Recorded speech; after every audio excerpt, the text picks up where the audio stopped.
Oi, gente, tudo bom com vocês? Bom, antes de começar, não esquece, senta o dedo no coraçãozinho, dá aquele like, compartilha esse vídeo para nós aí, tá? Continuando nossas revisões, hoje vamos falar sobre o governo geral do Brasil lá no período colonial, também utilizando o nosso mapa mental, tá? Lembrando que para ter acesso a essa videoaula, essa revisão e aulas completas sobre esse mesmo tema, sobre o governo geral, é só entrar no canal do professor Fabião no YouTube ou, né, se você quiser um mapa mental, entra na página do Pinterest do professor Fabião. Tá? É fácil achar, é só digitar no Google, beleza? Bom, bora para nossa revisão. Em 1549, diante do fracasso do sistema de capitanias hereditárias, lembrando, né, o primeiro modelo adotado de povoamento do Brasil, ele não foi muito bem sucedido. Então, para tentar organizar as coisas, o governo português vai criar o Governo Geral do Brasil em 1549. Então, por exemplo, apareceu no vestibular para você. Por que o governo português resolveu implantar o governo geral? Primeiro motivo, fracasso do sistema de capitanias hereditárias. Era necessário que a colonização desse certo para o governo português. Então, o governo geral foi uma tentativa de fazer isso. Uma busca de uma centralização administrativa, atenção a esse ponto, para tentar organizar as coisas e fazer o povoamento funcionar.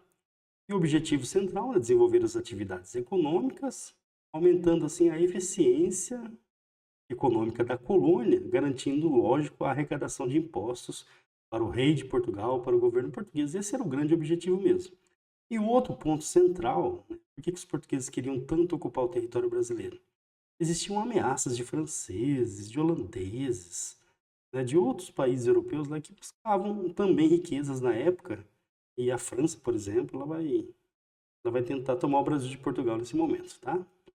Bom, vimos aqui os motivos, então atenção aos motivos, sempre pensando no vestibular. O primeiro governador geral do Brasil foi Tomé de Souza.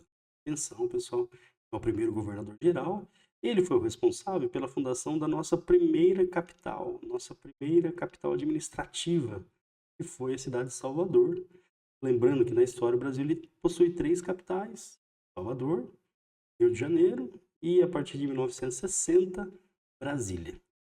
Com ele, com Tomé de Souza, também foi criado o primeiro bispado do Brasil, ou seja, mostra a influência muito forte do catolicismo dentro da política portuguesa, tá? E o primeiro bispo do Brasil, gente, guarda esse nome, tá? Dom Pedro Fernandes Sardinha. Ah, por que guardar o nome, professor? Daqui a pouco vocês vão entender, tá? Mas ele foi o primeiro bispo do Brasil, então o que mostra, né, uma grande influência da Igreja Católica na política e na administração portuguesa. Com ele, veio a primeira leva de padres jesuítas. Aqui um ponto de atenção. Quem eram os padres jesuítas?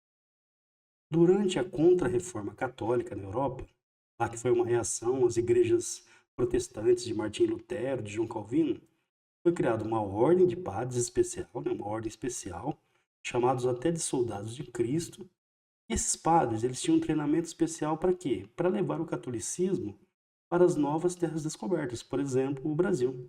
Então, esses padres jesuítas, eles foram responsáveis pelo processo de catequização, de aculturação dos povos nativos brasileiros, por exemplo.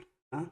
O líder dessa primeira leva de padres jesuítas foi o padre Manuel da Nóbrega, guarda esse nome também que é importante. Agora, pessoal, um ponto de extrema atenção. Como que foi organizada a estrutura administrativa do governo geral? Então, a gente tem o governo geral, governador geral, perdão, que respondia diretamente ao Conselho de Estado português e ao rei de Portugal. E abaixo do governador geral, a gente tem esses três cargos principais: ó. O ouvidor-mor, o provedor-mor e o capitão-mor. Função do ouvidor-mor, ele resolve que ele é a justiça, né? Seria o juiz, né? O judiciário, resolve as questões jurídicas no país, tá, pessoal? Então, assim, a aplicação da lei portuguesa no Brasil, na colônia, é a responsabilidade do ouvidor-mor. Então, seria a autoridade jurídica principal. O provedor-mor, que vai cuidar da arrecadação de impostos, né, que era o maior interesse português, né, pessoal? Então, provedor-mor, provedor principal. E o capitão-mor, obviamente, ele vai cuidar do quê? Da defesa da colônia. Regionalmente falando, a gente tinha as câmaras municipais. As câmaras municipais, elas eram uma espécie de prefeitura, um poder regional, um poder local, período. Ela era controlada pelos vereadores, tá, pessoal? E esses vereadores, eles eram escolhidos por critério censitário, ou seja, o voto ele era censitário. Ah, professor, o que significa isso? Voto censitário é quando você tem que ter uma determinada renda para poder participar da política. O objetivo sempre é eliminar a população mais pobre da participação política, né? Lembrando que o Brasil teve voto censitário até o fim da monarquia em 1889. As câmaras municipais, elas eram controladas pelos chamados homens bons. Homens bons. Ah, professor, homem bonzinho? Eles eram gente boa e tudo mais? Não, não é isso. Assim eram chamados os grandes proprietários locais, as elites agrárias locais, que controlavam a política regionalmente. Então eles eram chamados de homens bons e eles é que dominavam as câmaras municipais, que era o poder regional. Lembrando, responsável também pela cobrança de impostos e reparte de passe desses impostos ao governo português, óbvio, né? Lembrando que esse era o principal interesse de Portugal, tirar dinheiro do Brasil. E se a gente for pensar na forma de organograma, fica assim, o governador geral, então é o chefe da estrutura, né, pessoal? Lembrando, ele responde diretamente ao governo português, o ouvidor-mor, que vai cuidar da justiça, o provedor-mor, que vai cuidar da cobrança de impostos, maior interesse português, e o capitão-mor, que cuida da segurança. O capitão donatário, lembra? Aquele que era o dono da capitania, que é o dono da capitania, ele fica agora nessa posição na estrutura administrativa. Então ele perde boa parte do seu poder. E regionalmente falando, vimos agora há pouco, as câmaras municipais que eram controladas pelos chamados homens bons. O segundo governador-geral do Brasil foi Duarte da Costa. Tá, pessoal? Vai substituir o Tomé de Souza. E junto com Duarte da Costa, chega a segunda leva de padres jesuítas. Atenção a esse nome agora. Padre José de Anchieta, ele que liderou a segunda leva. Ele, o padre José de Anchieta e o Manuel da Nóbrega, aquele que veio com Tomé de Souza, serão responsáveis pela fundação do Colégio de São Paulo. Atenção, Colégio de São Paulo, que mais tarde vai dar origem à cidade de São Paulo, aquela cidadezinha pequenininha que é a capital do estado de São Paulo, né? Então, uma importância muito grande na história do estado de São Paulo, né? E da cidade de São Paulo também.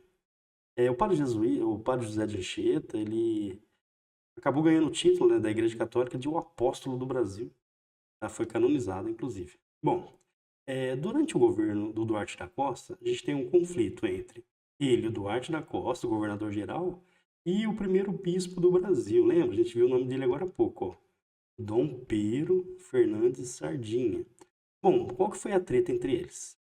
Eles discordavam em relação à escravidão indígena.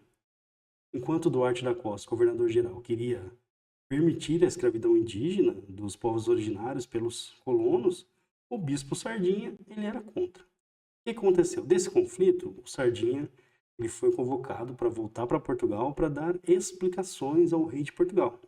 No caminho, no litoral de Alagoas, a caravela que ele estava naufragou ali próximo da praia e muitos tripulantes conseguiram sair nadando. E ele, o bispo Sardinha, também conseguiu sair nadando. Ele nadava bem, Sardinha, né, pessoal? E conseguiu sair nadando. Porém, no litoral, quando eles saíram na praia, era uma região controlada pela tribo Caeté, pelos Caetés. E os Caetés, eles praticavam rituais de antropofagia. Então, o que aconteceu? Mesmo o bispo tendo sobrevivido ali ao naufrágio, ele foi devorado pelos Caetés. Foi um assombro aí para os portugueses na época, né? As notícias chegaram na Europa, né, pessoal? Então, lembrando que na mesma época, os europeus queimavam, né, mulheres na fogueira acusadas de bruxaria. Os nativos foram tratados como selvagens. Bom, uma das grandes ameaças, né, ao domínio português do território brasileiro era uma grande confederação de nativos, né, chamados Tamoios. Então, a confederação dos Tamoios, várias tribos se uniram contra a escravidão, né, contra a ocupação territorial realizada para os portugueses. Aí lembra dos franceses, pessoal? Atenção. Os franceses, de olho nessa rivalidade dos portugueses com os tamoios, eles chegaram ali na região onde atualmente fica o Rio de Janeiro e fundaram a chamada França Antártica. Então, lembrando, os franceses estavam sim de olho no território português aqui na América. Esses franceses, eles eram chamados huguenotes. Ah, professor, o que que são huguenotes? Huguenotes são como são chamados os calvinistas na França. Como eles eram calvinistas, na França eles eram perseguidos. Lembrando, a França é católica e quem seguia uma igreja diferente, como a calvinista, era perseguido pela maioria católica. Bom, aí o que que os huguenotes fizeram? Eles procuraram um novo local para viver e vieram para o Rio de Janeiro, encontraram no Brasil uma terra ali onde eles poderiam ter liberdade religiosa, ou seja, praticar o calvinismo com maior liberdade. Obviamente que o governo francês também tinha muito interesse nesse negócio, né? Conquistar o território aí que era português. Bom, o líder dessa ocupação foi Villagagnon, é o francês que liderou a fundação da França Antártica, pessoal. Atenção. Lembrando, onde atualmente fica a Baía da Guanabara. Os franceses conseguiram o apoio dos tamoios, ou seja, aqueles que eram os grandes adversários dos portugueses, né, a Confederação dos Tamoios, eles acabaram apoiando os franceses contra os portugueses. No governo do terceiro governador-geral do Brasil, Mendes Sá, então lembrando, foram três, Pé de Souza, Duarte da Costa e Mendes Sá, tá? E no meio do caminho morreu o bispo Sardinha no Brasil, né? Bom, no governo dele, pessoal, conseguiram a pacificação dos tamoios, ou seja, os portugueses fizeram um acordo chamado Paz de Ipeirogue. Esse acordo ele foi costurado pelos dois padres jesuítas, ó, Manuel da Nóbrega e José de Anchieta, onde eles conseguiram o quê? Um tratado de paz com os tamoios, o que enfraqueceu a aliança que eles tinham com os franceses.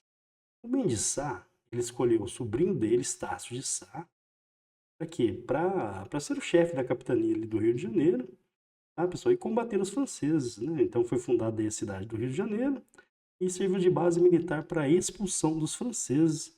Então, Estácio de Sá, né, até nome de escola de samba no Rio de Janeiro, foi o protagonista da expulsão dos franceses do Brasil, consolidando o domínio português. Bom, tá aí, pessoal. Esse foi o governo geral do Brasil, tá?